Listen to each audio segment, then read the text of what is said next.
Synthetic soundscapes. This is DJ Works. Each week, I will be presenting Synthetic Soundscapes, taking you on a journey through all genres of electronic music. The show will feature music from the archives, listener requests, interviews with producers and DJs, exclusive DJ mixes and new tracks. Join me Sunday nights from 8 to 10 p.m. on Seclo Sounds. Synthetic soundscapes. MK Pulse proudly sponsors Seclo Sounds. MK Pulse is Milton Keynes' local magazine, bringing helpful information on food, health, fashion, money, travel, culture, and much more to 66,000 readers every month. Plus news, views, and what's on from around the city. If it's happening in Milton Keynes, it's in MK Pulse, and it's available online at www.mkpulse.co.uk. MK Pulse and Seclo Sounds, the heart and soul of the city.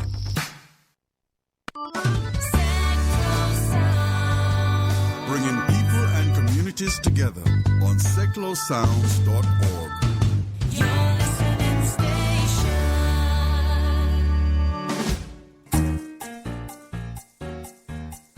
Hello and welcome to Single in the City. My name's Teresa, and tonight on the show we will be discussing infidelity and betrayal within marriage and long-term relationships. I will be talking to people about their personal experiences. We have the love song of the week and some great tunes. But for now, our personal favourite of mine, Michael Bublé, Kissing a Fool.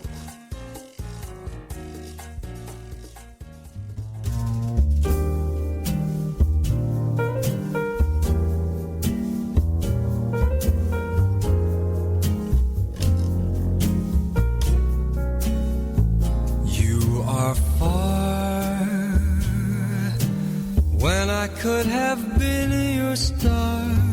You listened to people who scared you to death, and from my heart, strange that you were strong enough to even make a start. You'll never find the peace of mind till you listen to your heart. People, you can never change the way they feel. Better let them do just what they will, for they will.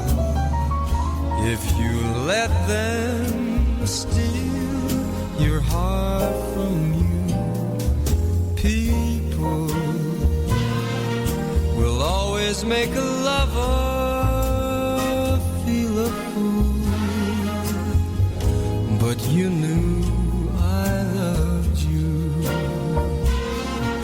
We could have shown them all. We should have seen love through.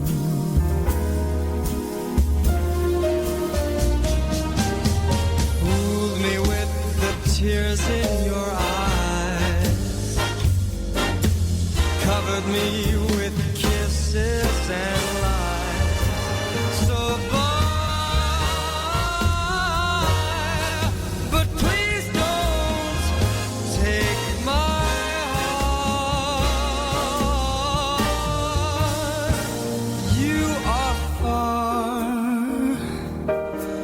never gonna be your star.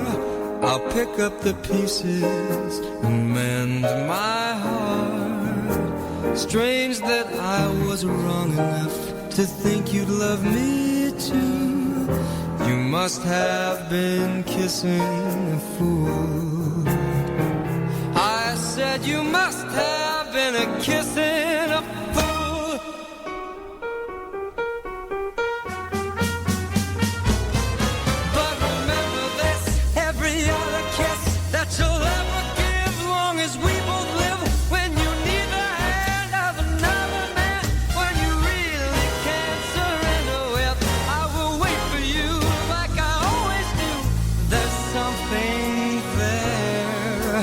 Can't compare with any other.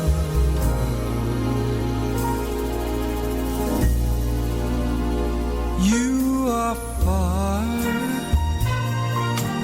when I could have been your star.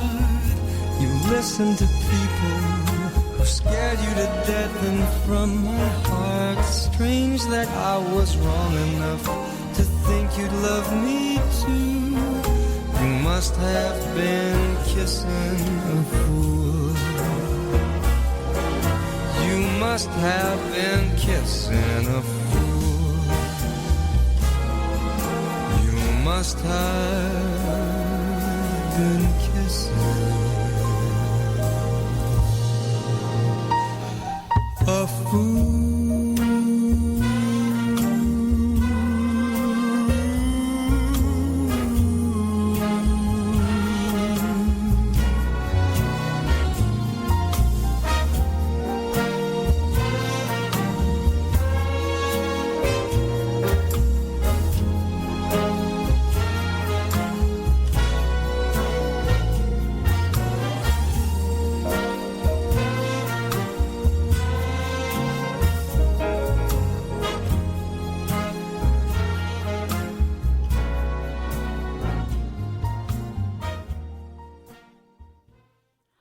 The wonderful Michael Bublé.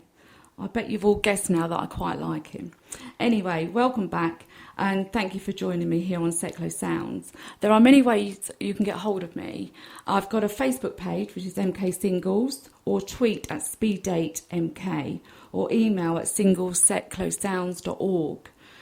Each week I like to talk about the difficulties that face single people, and including in those single people are divorced people.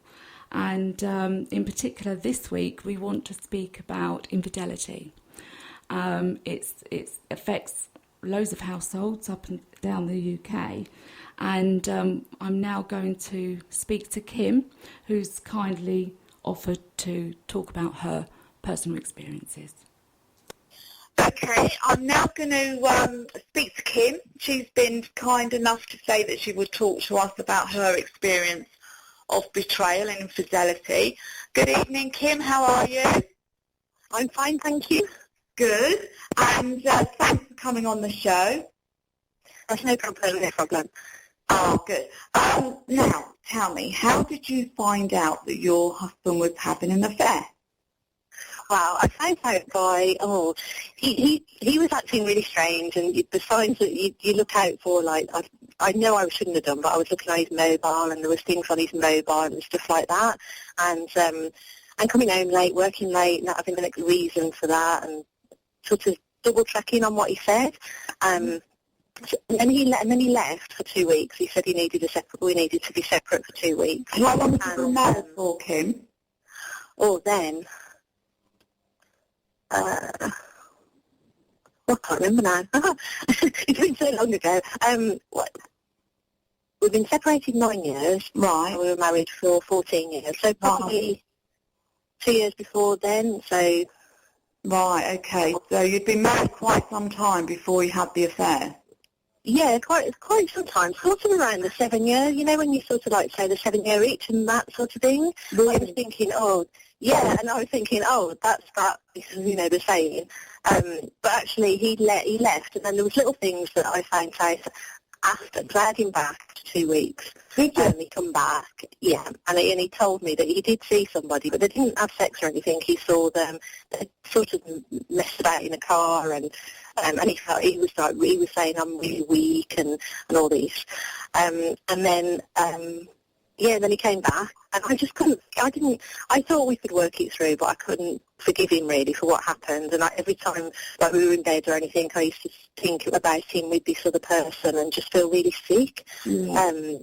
But we moved on. We did move on from that, and I learned to trust him, and after, 2 years, I was, falling back. I was back in love with him again, because I didn't like him much when he came back the first time. Yeah. Although I thought, I sort of, pushed for him to come back. Yeah. And then he left again, and I found out my brother managed to speak to the girl, and I met up with 2 of the girls that he'd had affairs with. Mm. And to this day, he'll say he never had any affairs, but these 2 girls told me everything that they'd done, and although that was hard, and even though after I heard all that, I still wanted him back because I still loved him. Yeah. That sort of made it real. that people weren't making it up or that I was imagining stuff, because the second time made me feel like I was going completely mad. Oh, you're insecure and you're jealous, and actually I don't think I was before I met him and before all that started. Yeah. But he made me feel like that. Yeah, it's quite intimidating actually, isn't it? They have that power over you to make you think all in your mind. And gosh, everything was all in my mind. And I never saw any, after you came back the second time, because the first time I was like, I checked your phone, so I knew what you've been doing, and you haven't been paid for any overtime that you've been doing and all that sort of thing. You didn't keep bringing these wage slips home, so I never saw a wage slip after that. But then I sort of told him what I would done to find out what was going on, so he sort of covered it up better. Yeah, I often wonder, I mean, obviously these days a lot of people find out their partner is having an affair by text messages, or they find an email using technology. But going back years ago, I often wonder how women found out about their husbands having an affair and vice versa.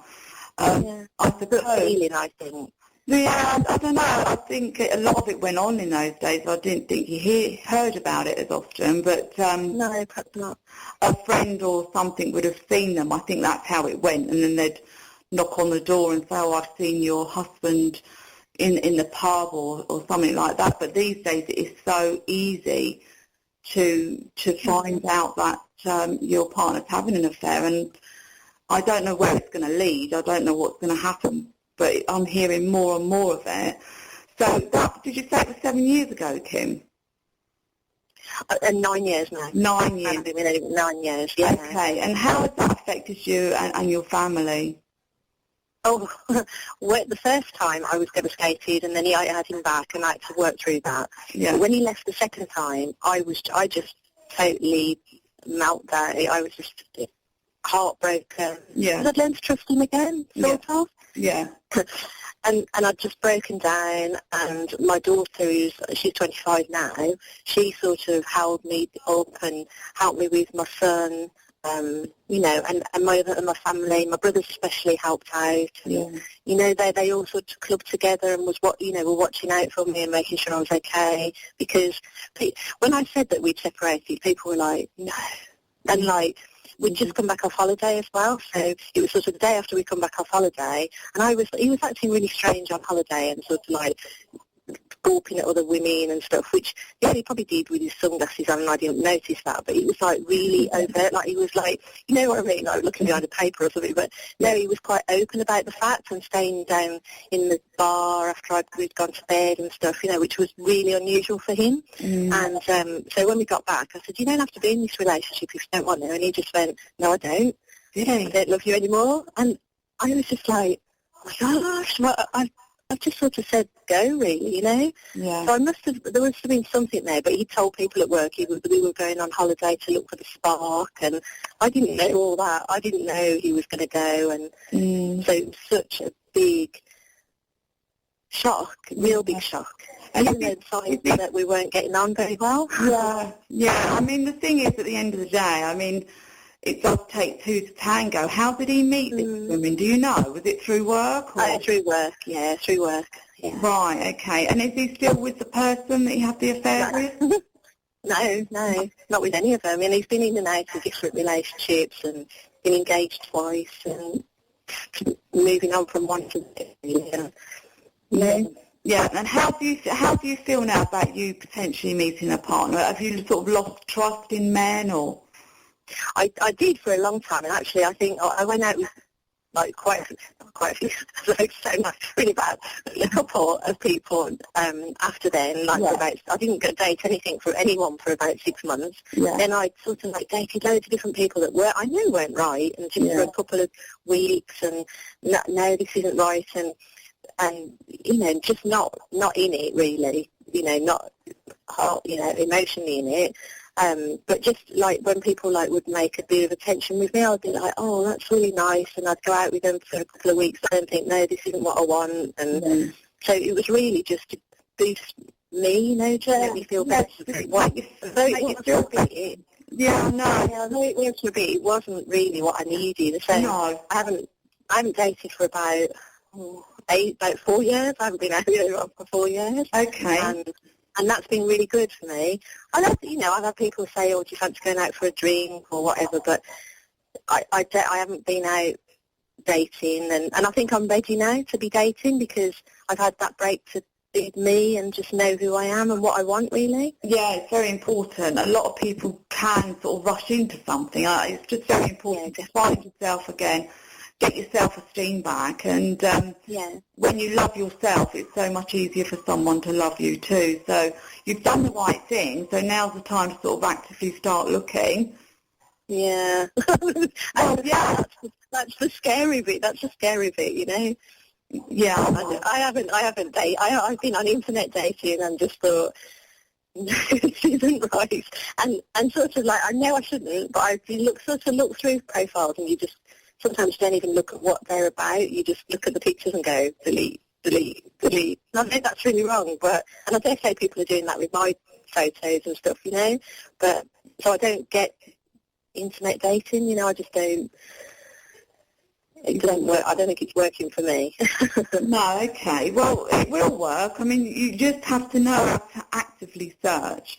The first bit of advice I'd give you on matching is don't delete just on the picture, because I know from experience and matching people that compatibility is more important than looks. So if you look at their profile, see what they have to say about themselves, and see if you've got common ground, and you'll get a warmth, you'll get a feeling from what they write, and then look at what the sort of person that they're looking for to, and you might see a glimmer of yourself in that, and so you'll identify quite quickly. You know, this guy sounds really nice, and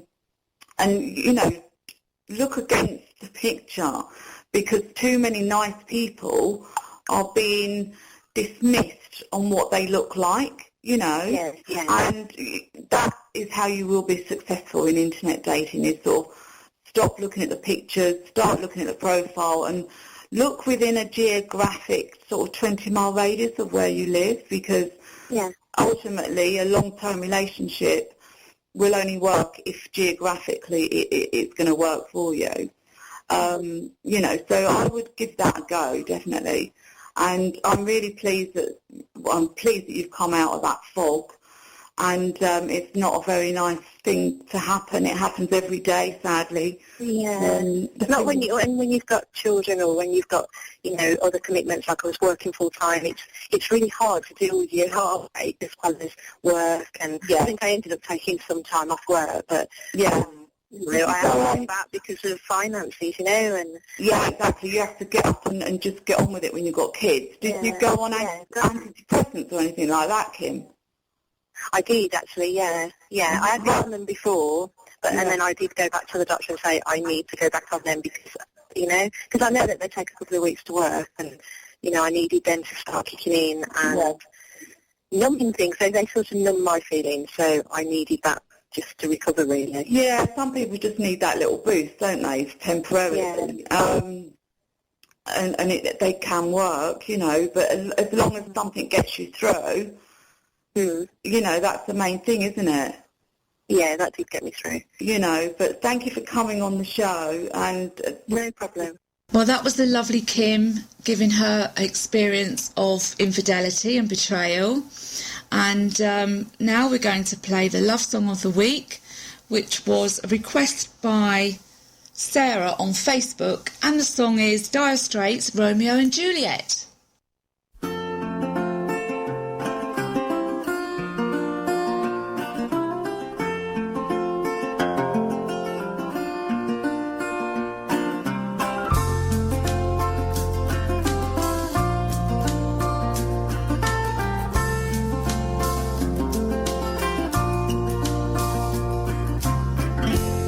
Struck Romeo, sing the streets a serenade, laying everybody low with a love song that he made. Find the streetlight, steps out of the shade, says something like, you and me, babe, how about it?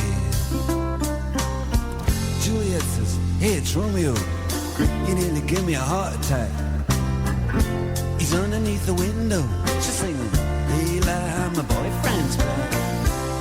You shouldn't come around here singing up at people like that. Anyway, what you gonna do about it? Juliet, the dice was loaded from the start, and I bet then you exploded into my heart, and I forget the movie song. When you gonna realize it was just that the time was wrong, Juliet.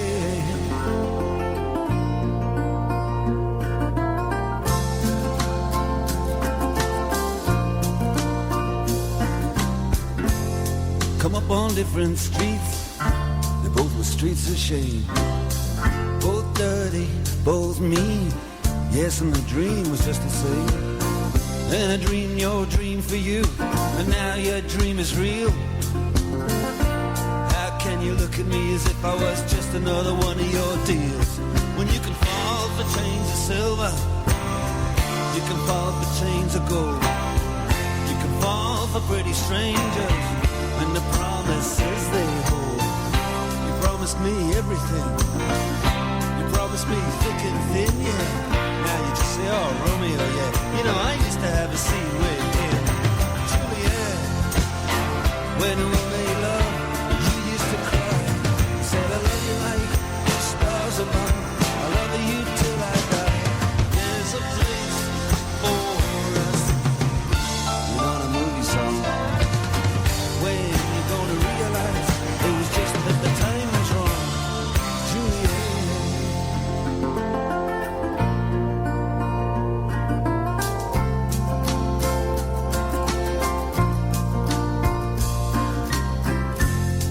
I can't do the talks like the talk on the TV, and I can't do a love song like the way it's meant to be. I can't do everything, but I'll do anything for you. I can't do anything except be in love with you. And all I do is miss you, and the way we used to be. All I do is keep the beat, the bad company. And all I do is kiss you through the bars of a rhyme. Julie, I do the stars with you anytime. Juliet, when we made love, you used to cry. You said, I love you like the stars above, I love you till I die. And there's a place for us. You know the movie song. When you gonna realize it was just that the time was wrong, Juliet.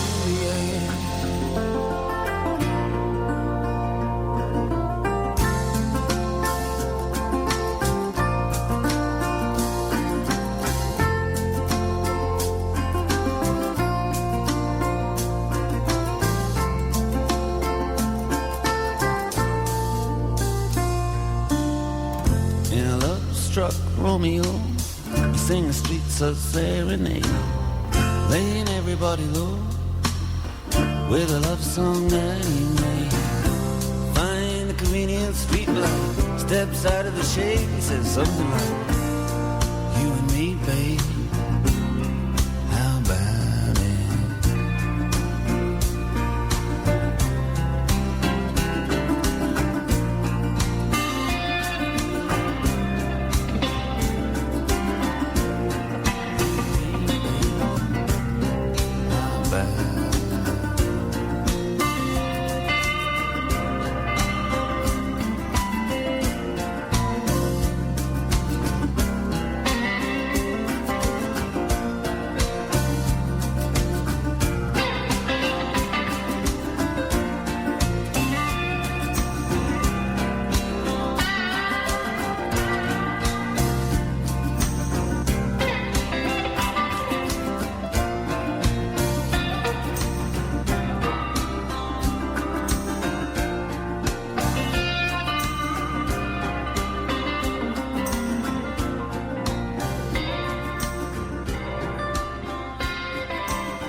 The Shuttleworth Collection presents the tribute concert with classic hits from ABBA, Queen, Robbie Williams, Tina Turner, and many more.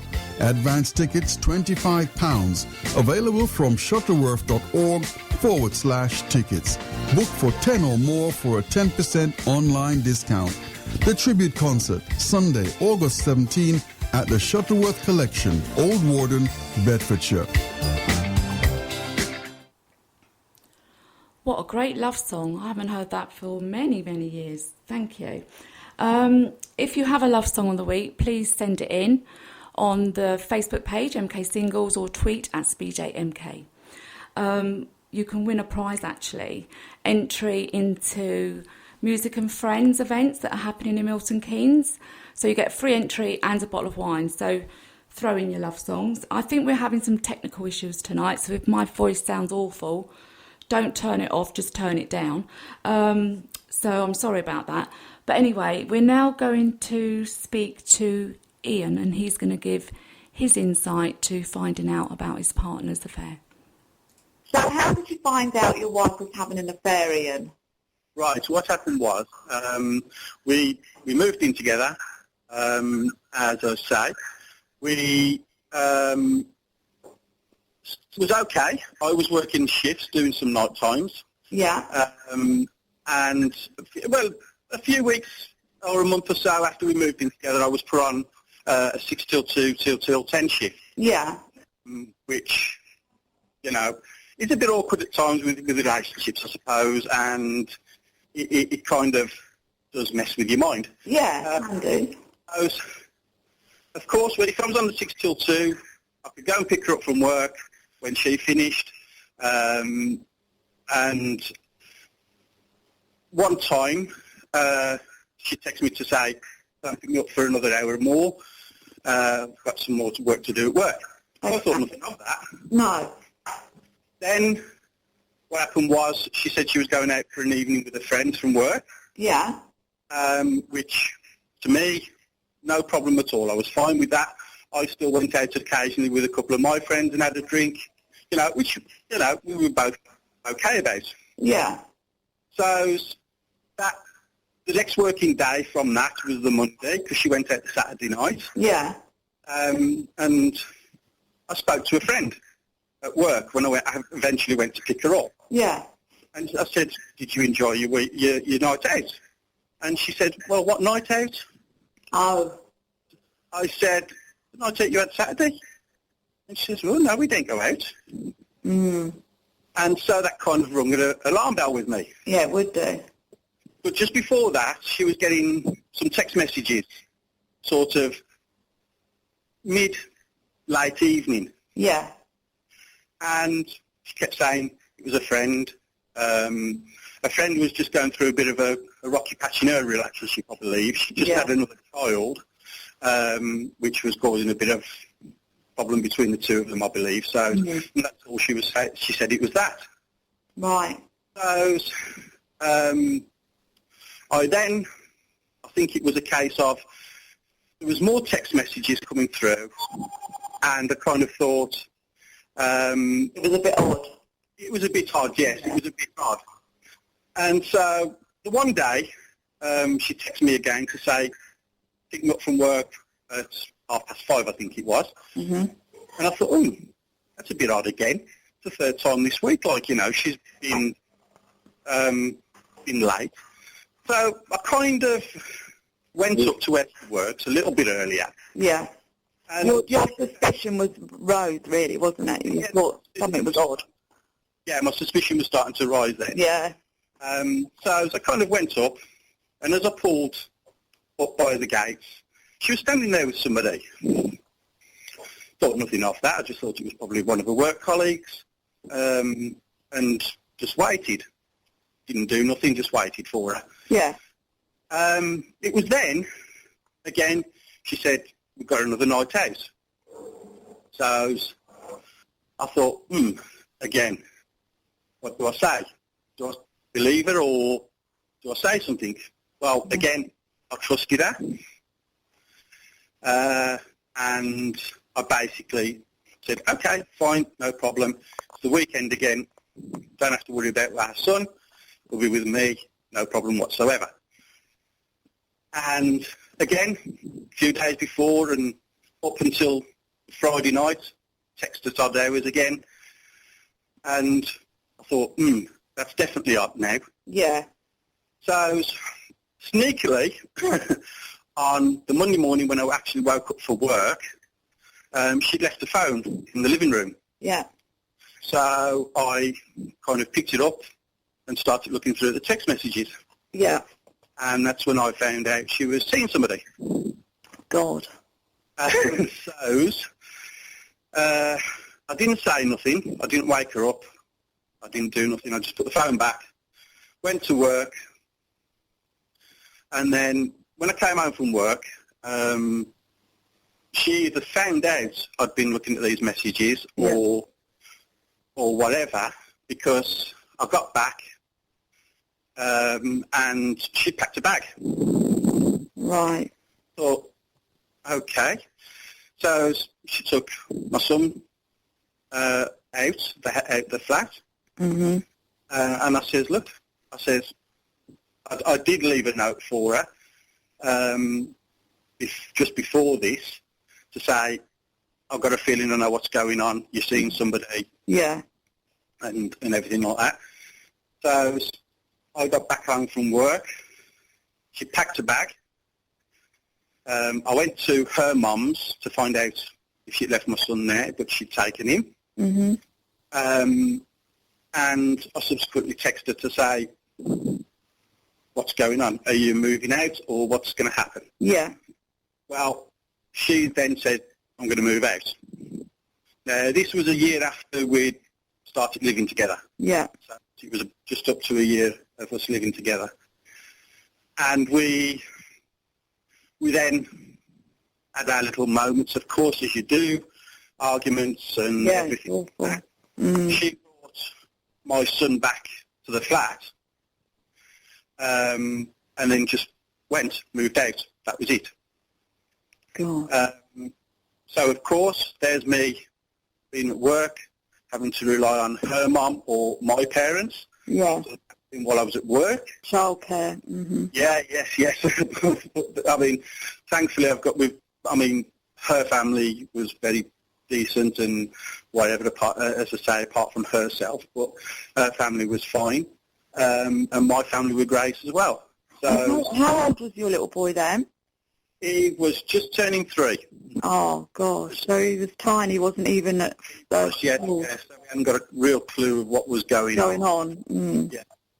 So he didn't really know what was happening.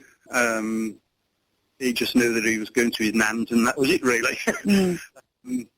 But it certainly threw a big wedge between us with the text, etc. So, finding out by text message, and I know I was sneaking looking. I mean, don't get me wrong, I didn't really want to look. You shouldn't feel guilty about that, Ian, because sometimes people try to fool you. So you actually get to that point in your mind where you think you're thinking, you're overthinking. It's not. Yeah. That they can be quite convincing that they are seeing friends, that the text messages are from girlfriends or whatever. And so don't feel guilty about going through her phone, because her behaviour would have led you to do that. So in a way, it was good that you did that, actually, because it came to a head. And as hard as it is, and I know from experience that when you read a text message like that, your stomach comes, you just feel awful. You just feel awful, and you shake, and you just feel like the whole world's falling apart. So I can identify with how you feel, but you shouldn't feel guilty. You wasn't sneaky looking at her phone.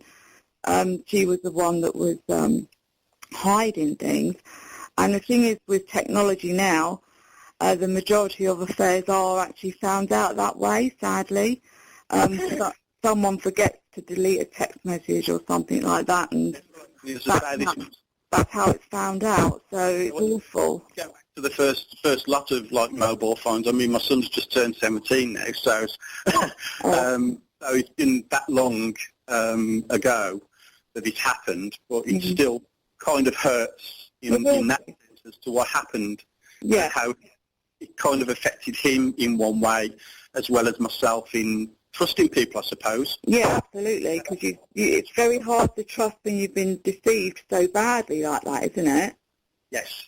And how is your son now? I mean, is he sort of, does he still see his mum, or what's the situation? There's been lots of things over the years regarding that. We actually saw her Saturday for the first time again in about a month. Right. But it's been on and off seeing her for God knows how long now, for years. I mean, she really hadn't seen him for about a year, I would say. Uh-huh. And then suddenly a text out of the blue saying, can we see you? And so it's been on and off all the time. I mean, I've never denied her access. Let me make that very clear. I never denied her access. No. So you've been the main consistent parent all the way through, really? Yeah. And so, you know, it wasn't a case of, no, you can't see your mum. I mean, I do, in some ways, regret it, I suppose, in some ways, not going for full custody and full parental responsibility. But I didn't want that. I wanted him to know his mum, and I wanted him to know, well, the person she is, should I say. Yeah. And I think he kind of knows that now, and he makes his own mind up as to whether he wants to see her or not. Yeah, he's old enough, isn't he? Yeah, he's old enough now, so if he says yes, then that's fine, we'll see her, and that's fair enough, I'll take him to see her. Yeah, and how's it been with relationships for you in those years? I mean, you're saying that it's been hard for you to trust anybody, but have you had, like, a long-term relationship? I did have one a few years back. Yeah. Again, funnily enough, just listening to your last show about internet dating. Yeah. It was a lady on the internet. We spoke and texted and emailed and everything like that for good 2 months, possibly. Yeah. Again, very nice lady, got to say. We had lots of things in common, which was absolutely fantastic. We seemed to like the same things. Yeah. And everything like that. It came to a head, unfortunately, with her children. Right. Which, I mean, they were teenagers, so, of course, it was a bit hard in their mind, I think, and it was partly their behaviour in some ways that actually broke us up in the end, I believe. I mean, I did ask her to marry me, and we did plan the wedding, and just a couple of months before, we cancelled it all because it didn't feel right. I, in one mind, didn't feel right about it. Whether she did, I don't know, because she didn't really say. Right. So, I mean, that's the last time I had a relationship, and that was just a few years ago. Okay. That happened, and I've had nothing since. So, again, it wasn't down to trust with her. I mean, I could trust her. And this lady, unfortunately at the moment, is going through breast cancer. For the second time. Right. So, in some ways, I feel guilty in that sense because I stood by her the first time. Yeah. And I think whether it was my mind with the pressure of the cancer that I couldn't take it, I don't know. But that's how I felt. In some ways, in my mind, I couldn't cope with it. And whether that's down to my personality, I don't know. Sorry interrupting you. I don't think that. I mean, as I said, I don't know the whole story there, Ian, but you mentioned that her children, she had a problem, and I think relationships initially are fantastic, and then when you actually get to know someone and the network of people that come on board within that, you know, it doesn't always flow harmoniously. And so when you've got issues there that you're trying to deal with, and then alongside that you've obviously got the health problems as well, It doesn't make a lesser man for you to stand up and say, I can't cope with this. It's because there's only so much that people can cope with. And, obviously you identified quite quickly that, you were going to have issues there, and you shouldn't feel guilty about that. But it's part of life, and people do get let down, and you have to do what's best for you and your son, I suppose. You did the best which was the strangest thing. My son did get on with her, which, was very, very nice and very pleasant to know that he got on with her. Yeah. So, it was in my mind, I think, that trying to possibly cope with the fact she got breast cancer and was going through all the chemo and everything like that. So in that sense, myself as a person couldn't not cope with it. It was just possibly that, as you say, the pressure of having the kids themselves, didn't even seem to understand what was going on, even though they are teenagers. And I suppose in their mind couldn't cope with what was going on with the mum as well, I suppose. Yeah. And did they reject you then, Ian? Is that what you're saying? I think it was a part rejection. It wasn't a full rejection. It was a part rejection. Right. Their father was, should I say, a gentleman who came in and out when he wanted to, let them down a lot, and everything like that. When I came in, it was a case of, oh yeah, we'll go all together if you want to a place and go and enjoy ourselves for the day and everything like that.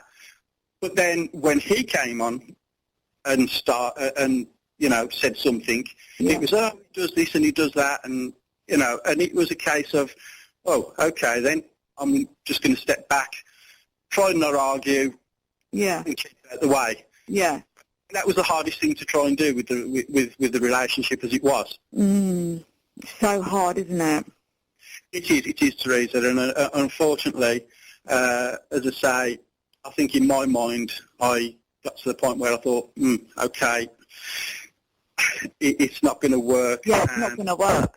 So I think you were wise to do that. And how do you see your future going now? Are you still internet dating? Are you looking for anybody, or do you see yourself sort of being single for a little while longer? I haven't been looking on the internet at all. I haven't gone back to any of the sites that I signed up for. No. And really, I'm just, as I am at the moment, just enjoying the time with my son at the moment, because I know possibly in another year or more he's going to have his more independence of his own. He's learning to drive now, so he'll have more independence of his own. I'll probably be doing stuff on my own that we do together now, weekends away, etc. We go to our motor racing, which we like, so I could be doing that on my own a bit more now. Yeah, exactly. Maybe find somebody who likes my interests, and possibly then from that way find somebody. Yeah, I'm sure you will. You've been through it all. The implications of adultery can last for years, and I think that it's good that you've actually addressed all your issues by the sounds of it, and you will be able to work forward and hopefully meet someone in the future. And thank you so much for talking to me. That's no problem at all, Teresa. Thanks, Ian. Okay, thank you. Thank you for Ian for that lovely interview. Bless him. If you at home are experiencing divorce, separation or partner loss, please get in touch. But for now, I'm going to play Tony Braxton and Babyface, personal favourite of mine, Where Did We Go Wrong? For I so loved you, girl, that I gave you all my love, with all my heart and soul. I thought you'd always be the one, but you didn't appreciate a single thing I do. You just left me with a broken heart, didn't you? Didn't you?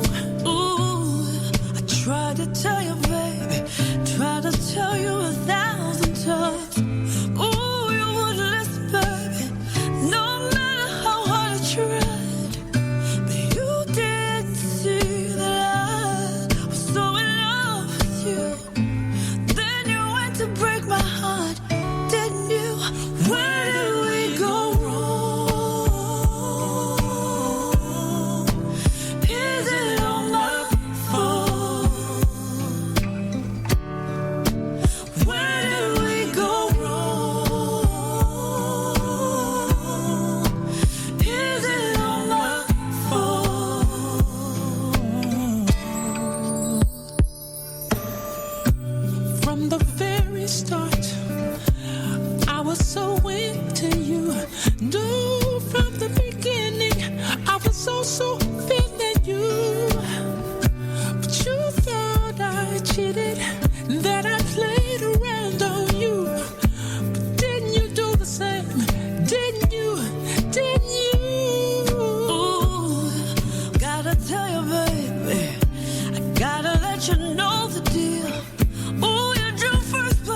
here's a great way to spend your Sunday, right here on Seclo Sounds. A brand new soul show, Soul. Every Sunday lunchtime, 12 till 2 with Rob James and TS, playing you the finest in soul music.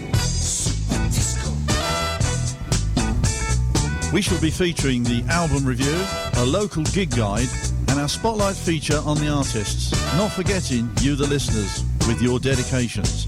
So why not join us whilst we play the music you love every Sunday on Seclo Sounds. Hello, I'm Jim Cleland, and every Saturday at 7 p.m. on Seclo Sounds Radio, you can hear non-stop dance and disco music from the 70s right up to the present day. So, if it's classic disco tunes you're after with a touch of today's best dance music, listen in to the best disco in town on Seclo Sounds Radio every Saturday at 7 p.m. with me, Jim Cleland.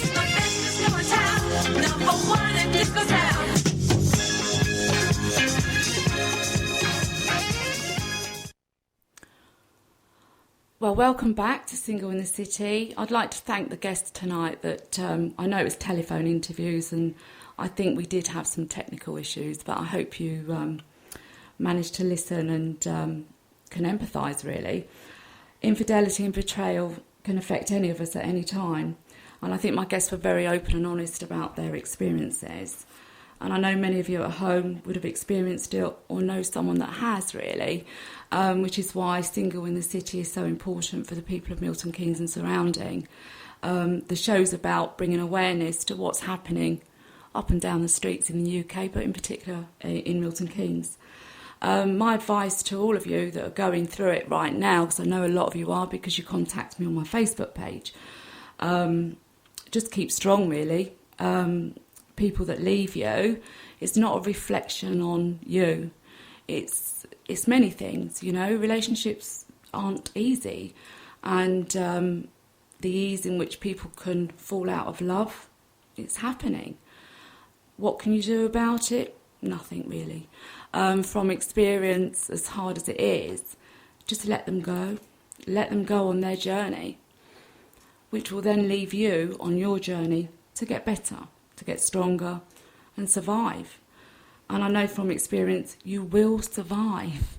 I know it doesn't feel like it right now, but you will. And you'll go on to have better relationships, hopefully. But my thoughts on it is, you know, we've got to help these children. I get quite upset about it because I think children that come from broken homes have horrendous time. And so as a society in the 21st century, we have to do something about this. So if you're going to leave your partner, fine, but take care of those kids, you know, because if we don't, there's going to be a backlog of emotional issues for these kids, and I deal with it. I see people, and it's distressing. So, you know, look after your children, and that's the absent parent and the parent that's left at home to bring the kids up. Don't rush out and have another partner straight away, because you emotionally won't be ready. And I know from experience, if you do that, you're going to make a big mistake, and then your children are yet again going to be affected. So if everyone can work together, it's hard when you break up, you want to argue, and, you know, when there's a third party involved, you know, your ego gets a bit bruised. But believe me, wouldn't you rather your kids be happy and you be happy, knowing that they're going to be looked after? Take your own personal feelings out of this and just look after those children. And I know affairs now, like we just spoke with Ian and Kim there about how they found out their partner was having an affair. I'd just like to say, you know, with the internet and text messages and all that sort of thing, it is very easy now for people to meet someone. And it's horrific. I mean, I didn't know until recently people can even meet someone. I know it's ignorance and you'd think I'd know, but people can meet someone on Facebook. Well, it's terrible. But anyway, that's my personal view. I want to give you some stats. Just over a quarter, 26% of households with dependent children are single parents. There are 3 million children living in single parent households. that includes single people that have had children, and majority of that are people that were married and are left bringing up the children on their own. Just under half of couples divorcing in 2009 had at least one child aged under 16. So if you look at those stats, if we don't look after our kids, you know, what's going to happen? This is going to get worse. And obviously with the recession and everything like that, that is also having a big effect on relationships. And so rather than working to build your relationship better, a lot of people are actually choosing to walk away. Okay, you can contact me on Facebook, MK Singles, and you can email at singlow@seclosounds.org or tweet me at speeddatemk.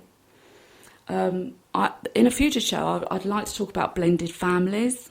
Ian touched on it in his telephone interview there about meeting someone that had children. Now, this is going to happen more and more as the divorce rate goes higher. We're all going to end up in a blended family situation. And again, this isn't working harmoniously for a lot of people. So again, what we've got to do is identify how we're going to put blended families together, because you might be going through a divorce now, feeling heartbroken, and you've got 2 or 3 young children at home, or 1, whatever the case may be. Look to the future, because in the future, you are going to meet someone and fall in love with someone that's also got children. How we put that together is up to us. We are not going to put that together unless we've got rid of all the emotional issues that we've got from what you're going through now. In other words, address your issues, get focused on how you're going to work forward, take care of your children, and then become whole to meet someone, fall in love, and have what could be a fantastic relationship. So if you are at home and you are part of a blended family, or you know a blended family, or you've got any issues about that, or you've got any views, please contact me, because I'd like you to come on a future show. Okay, I'd love to hear from you. And so thank you for listening this evening. I hope we can touch base again, same place, same time next week, Tuesday at 8. I'm going to close the show with Craig David, I Just Don't Love You Anymore.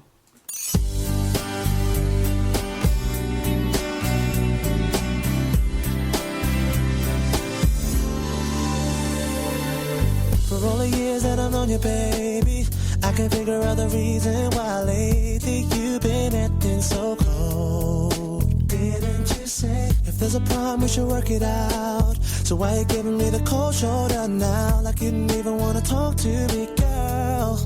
Tell me, okay, I know I was late again. I made you mad and then it's thrown in the bed. But why you making this thing drag on so long? I wanna know. I'm sick and tired of the silly game. Don't think that I'm the only one here to blame. It's not me who's been going round slamming doors. That's when you turned and said to me, I don't care, babe, who's right or wrong. I just don't love you no more. Rain outside my window pouring down. What now? You're gone, my fault, I'm sorry. Feeling like a fool 'cause I let you down. Now it's too late to turn it around. I'm sorry for the tears I've made you cry. I guess this time it really is goodbye. You made it clear when you said I just don't love you no more.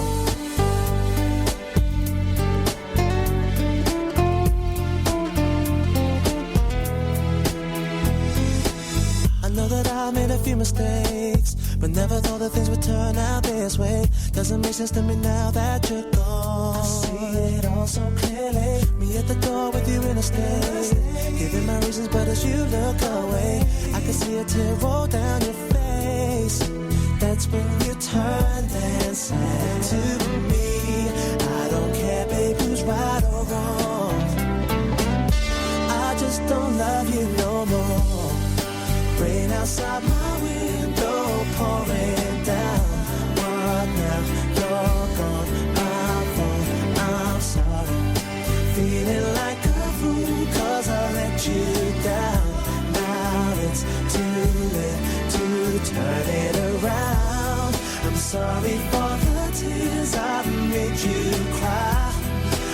guess this time it really is goodbye. You made it clear when you said I just don't love you. Those simple words hit so hard, they turn my whole world upside down. Girl, you caught me completely off guard. On that night you said to me, I just don't love you no more. Rain outside my window pouring down. What now? You're gone, my fault, I'm sorry. Feeling like a fool 'cause I let you down. Now it's too late to turn it around. I'm sorry for the tears I've made you cry. I guess this time it really is goodbye. You made it clear when you said I just don't love you no more. Rain outside my window pouring down. What now? You're gone, my fault, I'm sorry. Feeling like a fool 'cause I let you down. Now it's too late to turn it around. I'm sorry for the tears I've made you. MK Pulse proudly sponsors Seclo Sounds. MK Pulse is Milton Keynes' local magazine, bringing helpful information on food, health, fashion, money, travel, culture, and much more to 66,000 readers every month. Plus news, views, and what's on from around the city. If it's happening in Milton Keynes, it's in MK Pulse, and it's available online at www.mkpulse.co.uk. MK Pulse and Seclo Sounds, the heart and soul of the city.